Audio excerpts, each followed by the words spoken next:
Today we're going to be taking a look at the best hitch options for your 2013 Dodge Grand Caravan. Up top here we're going to have our etrailer hitch, which is going to be a Class 3. Right below that we'll have our Draw-Tite, that's also a Class 3. And then finally at the bottom we'll have our CURT, again a Class 3 hitch. And since all of our hitches are going to be a Class 3 hitch, they're all going to give us that 2-inch by 2-inch receiver tube opening and have a lot of different accessories available that we can mount in them, all the way from a ball mount, a bike rack, or even a cargo carrier. Now regardless if you're towing and you're using a ball mount or you're just using it for a bike rack, all of the accessories going into each one of our hitches is going to use a standard 5/8 pin and clip to secure them. However, in the Draw-Tite you'll notice there is going to be a secondary hole towards the opening on our receiver, and that's going to be exclusively for the J-pin stabilization device.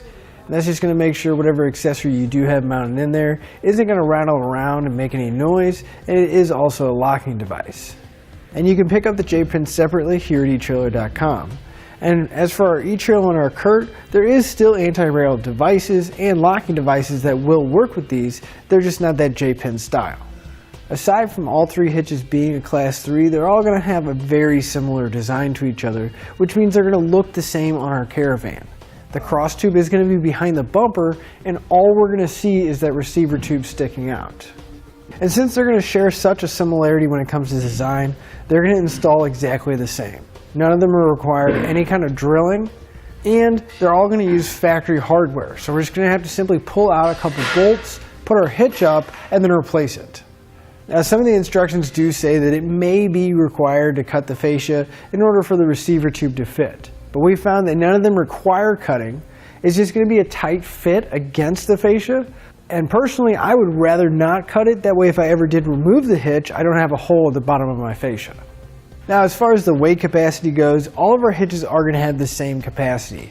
They're each going to have a 400-pound tongue weight, which is the maximum downward force at the receiver tube, along with a 4,000-pound gross trailer weight rating. That's the amount they can pull, including the trailer and everything we have loaded on it. If you do plan on doing some towing, each one of these hitches is rated for use with weight distribution systems as well. It's going to bump the tongue weight up to 500 pounds and the gross trailer weight rating up to 5,000 pounds. Now with all those numbers in mind, you should always double check your Grand Caravan's owner's manual and never exceed the manufacturer's recommended weight. One more difference between our hitches is going to be the finish. Each one is going to have its own unique finish to it.